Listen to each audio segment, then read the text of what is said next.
ओम Sunny sir, कहाँ समस्या है? सरेंडर तो आदत में है, क्या ही दिक्कत है? एक और सरेंडर सही, इसमें कहाँ समस्या आ जाती है? अनम्यूट करिएगा सर प्लीज। जी धन्यवाद राज साहब। सबसे पहले तो मैंने आज अपने माननीय आदरणीय प्रधानमंत्री का जो वीडियो देखा, उसमें जितना संतुलित और जितना तरीके से उनकी भाषा आती है वो कहीं आती नहीं है। मुझे समझ में आ गया कि ये वो जो प्रॉम्प्टर होता है, अगर वो सामने होता है तो इनके थोड़े चुनी हुई शब्दावली में अपनी बात कहते हैं, और जब वो सामने से हट जाता है तो उसके बाद में जो लोकसभा में आपने बहुत हमने लिखा उनको पढ़ा है ओम सनी सर, आपने बहुत लिखा पढ़ा है। ये जो शब्द था जिससे इस वीडियो की शुरुआत हुई, विश्वस्त परीक्षा पद्धति, कभी लिखा है क्या आपने? कभी पढ़ा है क्या नहीं आपने कभी किसी समाचार पत्र में, कभी किसी लेख में आपने इस्तेमाल किया ऐसे शब्दों का? कितना कितना कितना जटिल शब्द है, यानी संस्कृत में तत्सम से निकला हुआ सारा शब्द है, जिनको घोर पंडित किस्म के लोग जो है वो बोल सकते हैं।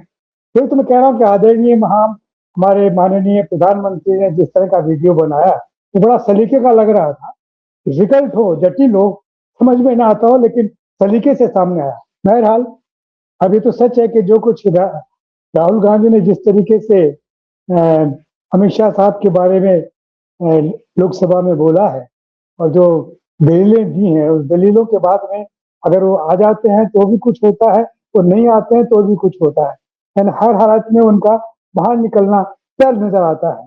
तो ऐसी स्थिति में प्रधानमंत्री वो कुछ कहते तो फिर भी ठीक लगता, लेकिन उन सब के बारे में तो बोले नहीं। तो कुल मिला के वही बोले कि उन्होंने जो बिल बनाए हैं, अब उनको ये पता नहीं। देखिए, जो लोग भी यूनिवर्सिटी और कॉलेजेस में पढ़े हैं उनको मालूम है कि कितनी सारी शिक्षा नीतियां बन चुकी हैं, और केंद्र सरकार की तरफ से जो जो अलग अलग कमीशन बने हैं, और जिसका लास्ट वाला जो बहुत बेहतर कमीशन था, डॉक्टर यशपाल जिस चेयरमैन होते थे, और जिन्होंने जो पाठ्यक्रम बनाया था, इस पाठ्यक्रम से बिल्कुल एक अलग किस्म की साइंटिफिक सोसाइटी या साइंटिफिक एटीट्यूड वाले स्टूडेंट्स ग्रेजुएट या पोस्ट ग्रेजुएट होकर बाहर निकलते, चाहे वो कॉमर्स में हो, चाहे साइंस में हो, चाहे आर्ट्स में हो। देखिए, लेकिन उन सब की चर्चा नहीं। उन लोगों को भूल गए कि उन लोगों ने क्या कुछ किया था। जो कुछ किया वो जैसे ये सरकार ही करे, ये एक बेईमानी, ये बेईमानी नहीं होनी चाहिए। आदरणीय प्रधानमंत्री के माध्यम से मैं अपेक्षा नहीं करता, लेकिन क्योंकि मैंने भी कानों से वैसे ही सुना है जैसे आप लोग लगातार सुनते रहे हैं, और मेरा दिल भी वही कुछ कहने को होता है जो जन जी कहता है, लेकिन वो सब बोलना अच्छा नहीं लगता है इस उम्र में, लेकिन ये तय है।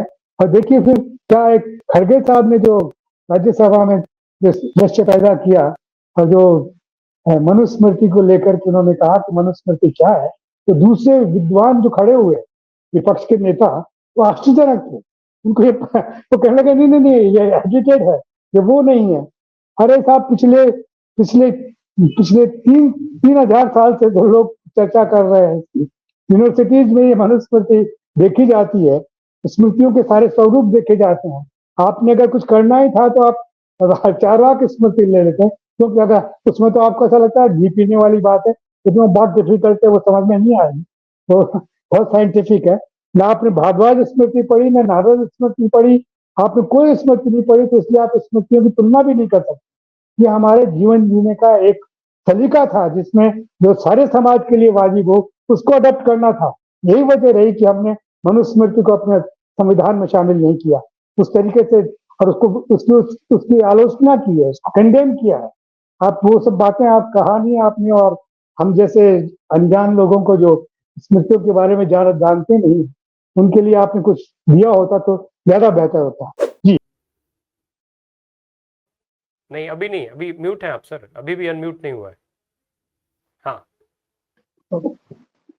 कारण बड़ा स्पष्ट है कि जब आपके पास में उनको गलत साबित करने के लिए कोई जगह ही नहीं है, सुप्रीम कोर्ट क्या कहेगा और दूसरे इंस्टीट्यूशन क्या कहेंगे, वो किस तरीके से व्याख्या करेंगे, आश्वस्त हैं, वो अपने आप को बिल्कुल प्रोटेक्टेड महसूस करते हैं, तो वो बिल्कुल इससे चिंतित नहीं होते।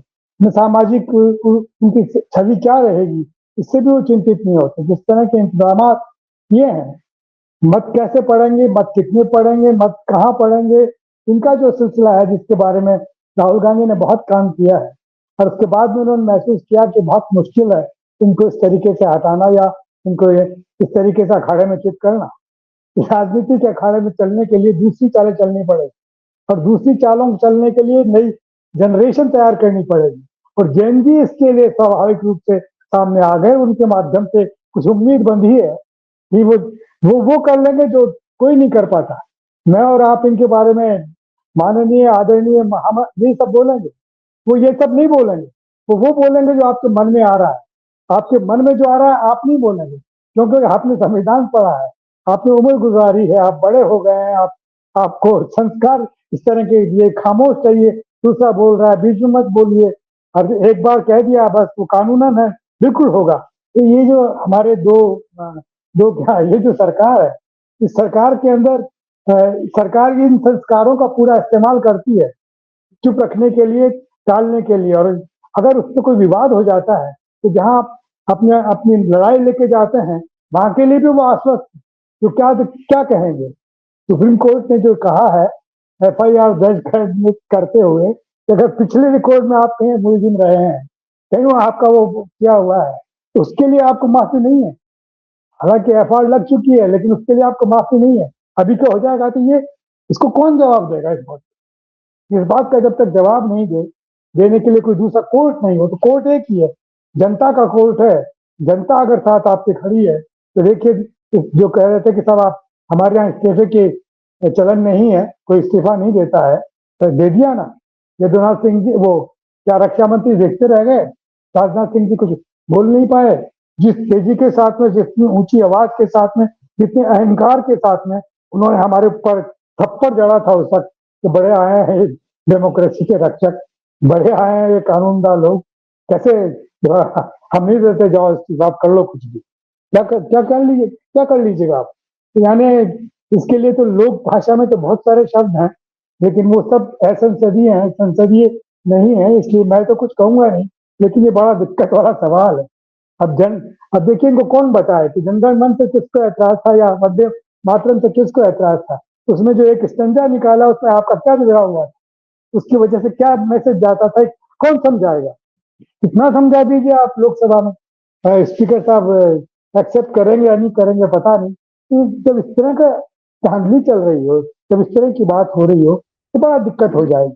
बहरहाल जनमानस अगर तैयार होता है तो वो सब कुछ होगा जो आप बोल रहे हैं, और जनमानस अगर आगे नहीं आता है तो फिर बस बर्दाश्त करने के अलावा कोई चारा नहीं।